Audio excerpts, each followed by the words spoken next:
पुराण कहता है ब्रह्मा ने पृथ्वी रची, वो उसकी बेटी थी, फिर उस पर मोहित हो गया, अपनी बेटी पर उसके पीछे दौड़ने लगा। बेटी घबरा गई, घबरा के गाय हो गई, वो बैल हो गया। ब्रह्मा, मगर ये कितनी ही भद्दी लगती हो, अश्लील भी लगती हो, पर बड़ी मूल्यवान है कथा। और हिंदुओं ने बड़ी हिम्मत की, उन्होंने इसकी फिक्र नहीं की कि लोग क्या कहेंगे कि ये पुराण कथा, ये धर्मशास्त्र, ये तुम क्या कह रहे हो, लेकिन सत्य को कहने की बड़ी हिम्मत की।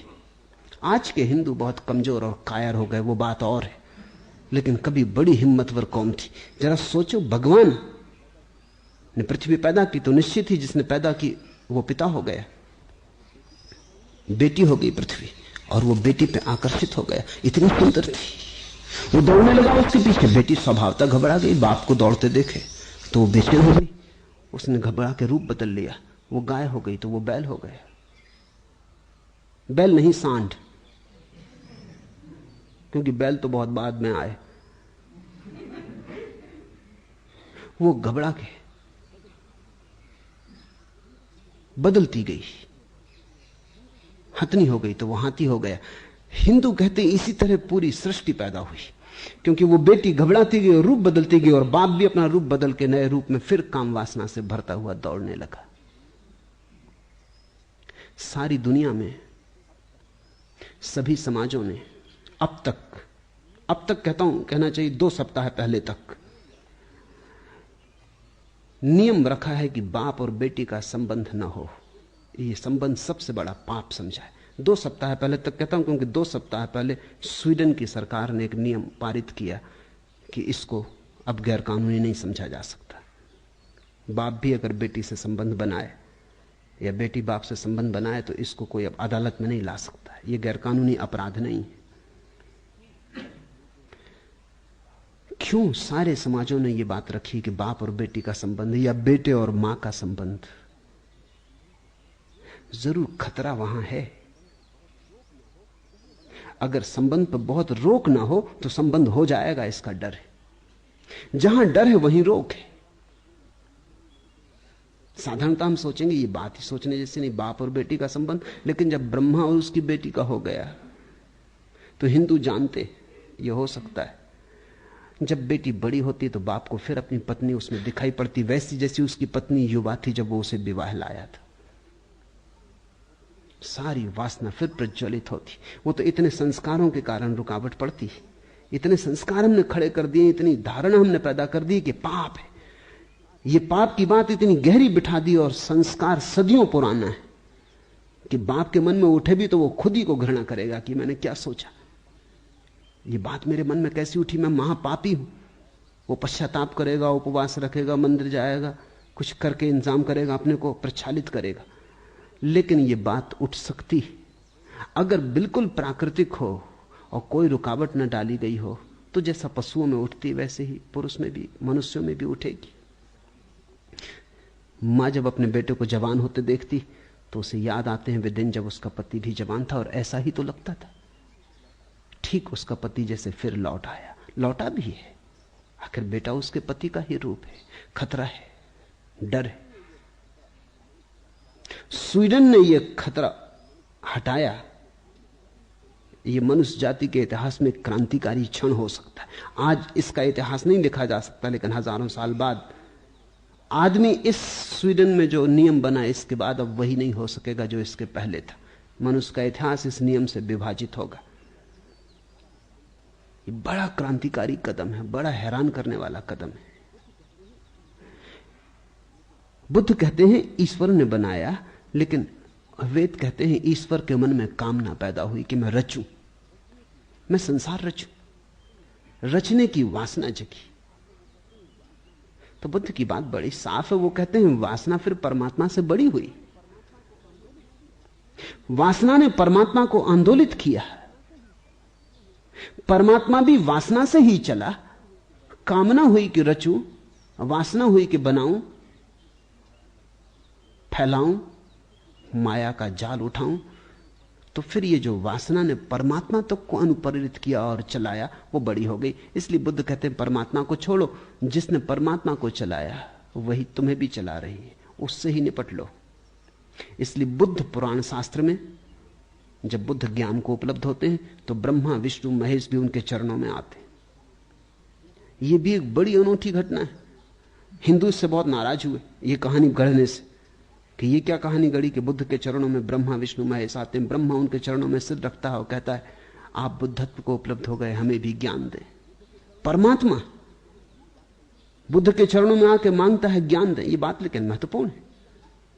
ये कहानी बिल्कुल ठीक है, होना ही ये चाहिए, क्योंकि ब्रह्मा भी तो उसी वासना से पीड़ित है जिससे बुद्ध पीड़ित थे, और बुद्ध उस वासना से मुक्त हो गए जिससे ब्रह्मा अभी मुक्त नहीं हुआ है। तो ब्रह्मा को चरणों में आना चाहिए, बिल्कुल ठीक है, स्वाभाविक है। कथा से चोट नहीं लगनी चाहिए, कथा बड़ी सूचक है। हे घर के बनाने वाले, मैंने तुझे देख लिया, अब फिर तुम घर ना बना सकोगे। जिसने देख लिया तृष्णा को, बस मुक्त हो गए। देखने में मुक्ति है, दर्शन में मुक्ति है, दृष्टा होने में मुक्ति है। इसलिए सारा सवाल यह है कि हम कैसे अपने भीतर के उस मूल सूत्र को देख लें जिससे बार बार जीवन की पुनर्रचना होती, फिर जन्म, फिर मौत और पुनः पुनः जन्म पाना बड़ा दुख रूप है। बुद्ध कहते हैं तृष्णा तुम्हें दुख में ले जाती, यहां सुख भी बहुत है, क्योंकि तृष्णा तुम्हें बाहर ले जाती और बाहर दुख है, भीतर सुख है। यहां छांव बहुत है पर छांव भीतर है, धूप बाहर है। यहां शांति बहुत है पर शांति भीतर है, अशांति बाहर है। यहां बड़ा आनंद है, यहां समाधि के फूल भी खिलते हैं पर उन्हीं के जीवन में जो भीतर प्रवेश करते हैं। और तृष्णा बाहर ले जाती, तृष्णा तुम्हें तुमसे दूर ले जाती, वही दुख है। जो अपने से जितना ज्यादा दूर उतना ज्यादा दुखी, जो अपने से जितना पास उतना ज्यादा सुखी। जो अपने में बिल्कुल डूब गया वो परमानंद को उपलब्ध हो गया। जो बाल्यावस्था में ब्रह्मचर्य का पालन नहीं करते, बुद्ध का सूत्र है कि तृष्णा क्यों दिखाई नहीं पड़ती, अंधे हम क्यों हैं? जो है इतनी प्रगाढ़ता से, जो जीवन का आधार है, वो दिखाई क्यों नहीं पड़ती? जो बाल्यावस्था में ब्रह्मचर्य का पालन नहीं करते, जो युवावस्था में धन नहीं कमाते, वे वृद्धावस्था में मछलियों से खाली तालाब के किनारे बैठे बूढ़े क्रोंच पक्षी के समान चिंता को प्राप्त होते। ये शब्द चौंकाने वाला है, बुद्ध से सुनने की कल्पना भी नहीं होती कि बुद्ध कहेंगे कि जो युवावस्था में धन नहीं कमाते और जो बाल्यावस्था में ब्रह्मचर्य को उपलब्ध नहीं होते। बुद्ध ये कह रहे हैं जो जीवन की सरणी में चूक जाते, बाल्यावस्था ब्रह्मचर्य के लिए, क्योंकि जितनी देर ब्रह्मचर्य टिक जाए, जितनी देर बाल्यावस्था टिक जाए, उतनी ही प्रज्ञा प्रखर हो जाती। जितनी देर शक्ति बाहर ना जाए उतने ही भीतर का अनुभव हो जाता है। एक बार भीतर का अनुभव हो जाए फिर जाओ बाहर, फिर तुम्हें बाहर अटकाएगा ना, उलझाएगा ना। तुम बाहर भी रहोगे लेकिन भीतर का तुम्हें स्मरण भूलेगा ना, वो सुख तुमने जाना। ये बड़ी सोचने जैसी बात है। भारत के आत्यंतिक खोजों में बड़ी बहुमूल्य खोज है। भारत कहता है पहले तुम भीतर का सुख जान लो, फिर जाओ बाहर, सब फीका फीका रहेगा। अगर भीतर का सुख जाने बिना बाहर चले गए तो चूके, फिर बाहर का सुख ही एकमात्र सुख मालूम होगा और दुख ही दुख पाओगे, और तुम्हें भीतर से तुलना करने का कोई उपाय नहीं। तुमने अपना घर तो कभी जाना ही नहीं, तुम उससे तो अनजाने ही बाहर निकल आए, बेहोशी बाहर निकल आए। अब तुम खोजते फिरोगे छांव, पराये घरों में, पराये छप्परों के नीचे से भगाए जाओगे, हटाए जाओगे।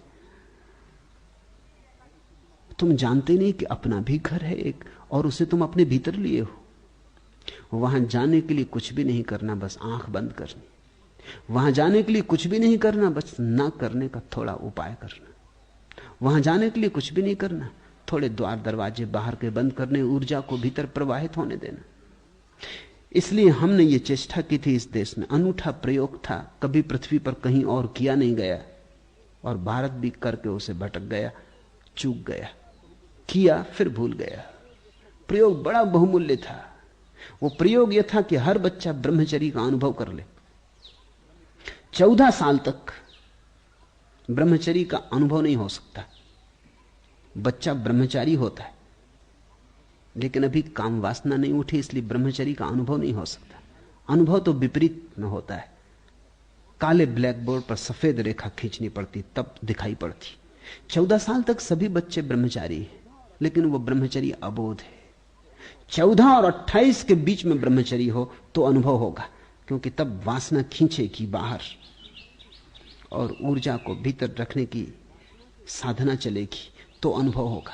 वासना के विपरीत, वासना के आकर्षण के विपरीत, वासना की काली तख्ती पर जब सफेद रेखा की तरह ब्रह्मचर्य प्रकट होगा तो बोधपूर्वक अनुभव होगा। 14 साल तक सभी बच्चे ब्रह्मचारी हैं। उस ब्रह्मचर्य का कोई पता नहीं, वो बेहोश है।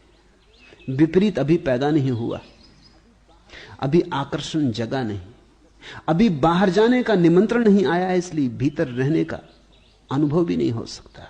विपरीत में अनुभव होते हैं। 14 और 28 साल के बीच में ब्रह्मचर्य का अनुभव है। अगर उस बीच ब्रह्मचर्य का अनुभव हो जाए तो जीवन की बुनियाद रख गई, ठीक जगह बुनियाद रख गई।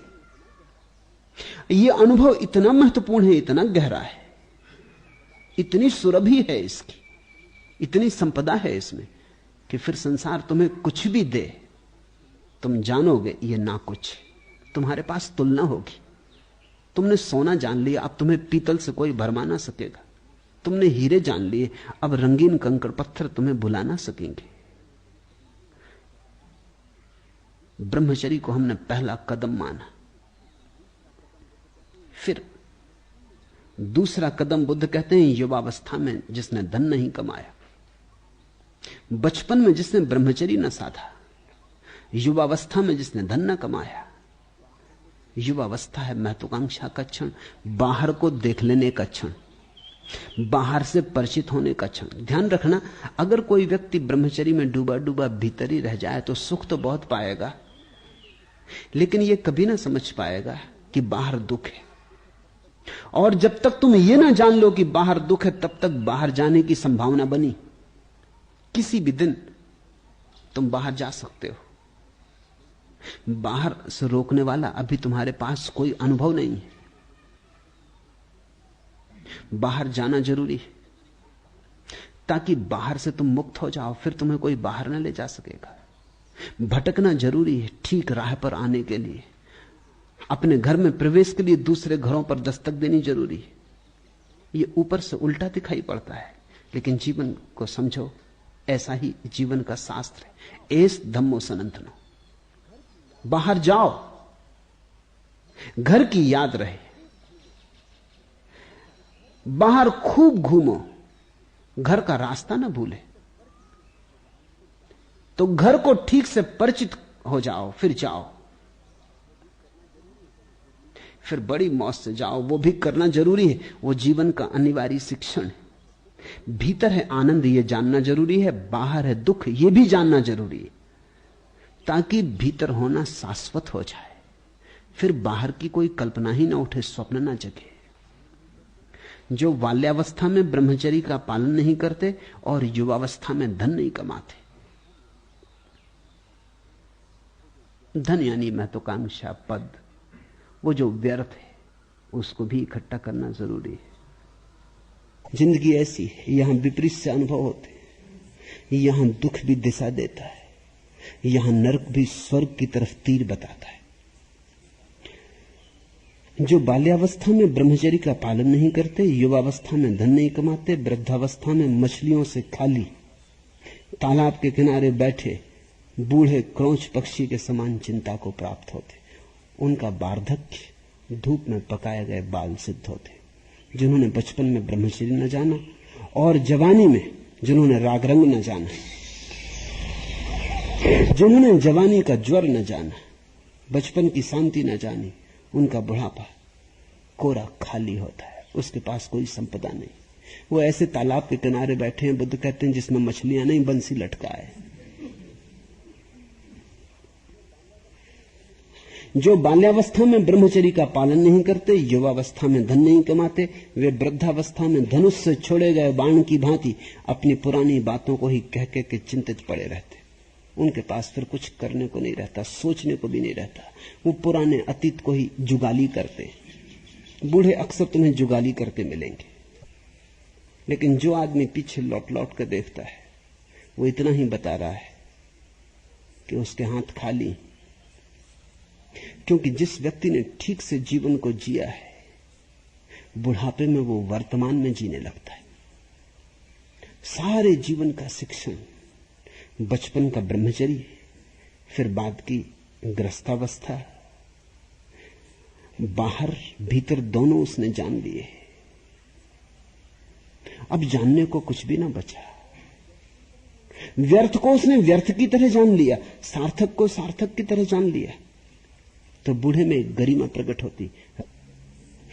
बुद्ध कहते हैं, समस्त बुद्ध पुरुष यही कहते हैं कि अगर ठीक निशाने पर पहुंचना हो तो बचपन से ही यात्रा ठीक दिशा में चल पड़नी चाहिए। यहां एक एक कदम सुनियोजित होना चाहिए।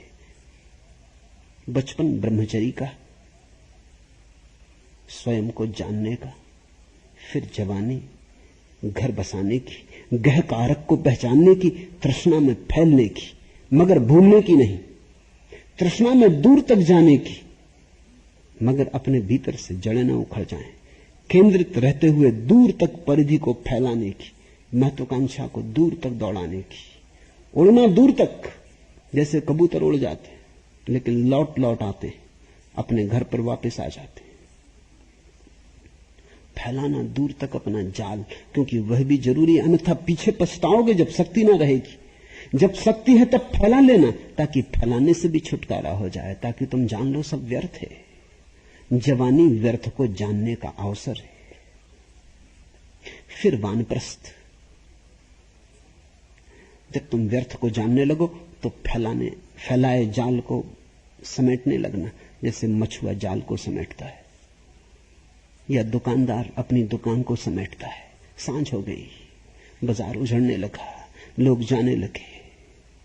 वानप्रस्थ है समेटना, जो फैलाया था जवानी में उसे वानप्रस्थ में समेट लेना। फिर है सन्यास, सन्यास है घर वापस लौट आना, फिर उसी जगह जहां बचपन में थे, वो पुनर्जन्म है। इसी को जीसस ने कहा है, केवल वे ही जो बच्चों की भांति हैं स्वर्ग के राज्य में प्रवेश कर सकेंगे। लेकिन ईसाइयों के पास इसका पूरा सूत्र नहीं है। जीसस ने इस देश से ही सीखा होगा, बुद्ध का वचन ही कहीं उनके कान में पड़ा होगा।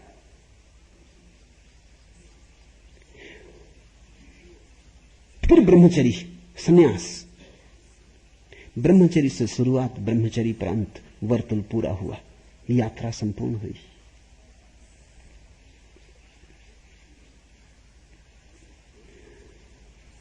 लेकिन एक एक कदम का अपना अपना अर्थ है।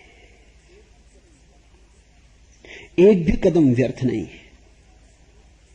यह दूसरी बात है कि अगर कोई बहुत मेधावान व्यक्ति हो तो इन कदमों को जल्दी उठा लेगा। कोई जरूरत नहीं कि 25-25 साल के ही हो, यह तो औसत बात है।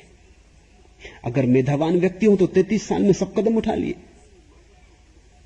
शंकराचार्य ने 9 वर्ष में संन्यास ले लिया। जहां 75 साल में घटना घटती वो 9 वर्ष में घट गई। मानसिक उम्र बड़ी गहरी है, प्रज्ञा बड़ी प्रखर है। बुद्ध जवान थे तब संन्यास्त हो गए। आंखें बड़ी पैनी रही होंगी, जो हमें देखने में कई सदियां लग जाती हैं, सैकड़ों जन्म लग जाते हैं या कई वर्ष लग जाते हैं, वो बुद्ध को जल्दी ही दिखाई पड़ गया। तुमने भी देखा है मरते लोगों को, रोज मरघट कोई जाता है, लेकिन बुद्ध ने एक बार देखा, बात खत्म हो गई। कहते हैं बस एक बार ही देखा, मुर्दे को देखा, बात खत्म हो गई। बुद्ध ने पूछा क्या मैं भी मर जाऊंगा? पाया उत्तर की कोई भी बच नहीं सकता, मरना सभी को पड़ेगा। बुद्ध ने कहा रथ घर वापस लौटा लो, बात खत्म हो गई। जहां मरना है वहां जीने की आकांक्षा व्यर्थ है। तो मैं उसको खोजूं जो मरने के बाद मिलेगा, उसको अभी खोज लूं, क्योंकि समय क्यों गंवाना। जब मौत आनी है आ गई। बड़ी गहरी आंख रही होगी, बड़ी प्रज्ञा रही होगी।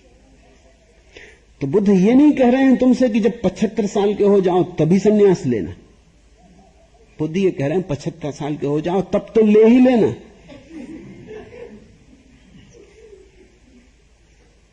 बुद्ध तो ये कह रहे हैं जब तुम्हारे पास आंख आ जाए तब ले लेना।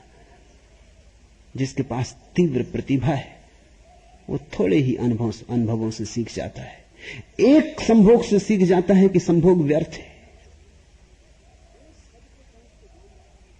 एक पद पे पहुंच के जान जाता है कि पद व्यर्थ है। लाख रुपए कमा लिए, समझ लिया, हो गया, खत्म। 1000 रुपए कमा के भी समझ लेता है खत्म। अगर प्रज्ञा बहुत प्रखर हो, एक पैसा भी हाथ में रख के समझ लेता है मिट्टी, बात खत्म हो गई। प्रज्ञा की प्रखरता पर निर्भर होता नहीं तो 10 करोड़ भी इकट्ठे कर लो, क्या फर्क पड़ता है। बचकाना मन कहे चला जाता थोड़ा और, क्या पता 10 करोड़ और 1 रुपए पे सुख मिलता हो, क्या पता। एक कदम और, थोड़े और चलो, अभी तो जवान हो, अभी तो शक्ति पास, थोड़े और दौड़ लो, फिर तो मरना ही है। इतनी जल्दी क्या छोड़ना। तृष्णा दौड़ाए लिए चली जाती, और इस जगत में जहां तृष्णा दौड़ाती वहां दूसरे से तो परिचय मुश्किल ही है, अपने से ही परिचय नहीं हो पाता। यहां कौन तुम्हें पहचान सकता, तुम ही अपने को नहीं पहचानते। जिसने वस्तुएं इकट्ठी करके सोचा कि कुछ जान लेगा, उसने जानने के क्षण व्यर्थ ही गंवाए। जिसने दूसरों से दोस्ती बांध के सोचा कि दोस्ती बनी, उसने संग साथ के भ्रम में असली का साथ न किया जिसका साथ हो सकता था। तुम ही हो अपने साथी। तुम्हारे भीतर का साक्षी भाव ही है तुम्हारा एकमात्र संगी, उसे ही जगाओ। जीवन के 2 ढंग हैं, तृष्णा का और साक्षी का। या तो सोए सोए जियो, तब तृष्णा तुम्हारी गर्दन को पकड़े रहती, या जागो, होश संभालो, आंखें खोलो, प्रज्ञा को निखारो, साक्षी बनो। जो भी करो देखते हुए करो। श्वास भी चले तो देखते हुए चले, हाथ भी हिले तो देखते हुए हिले।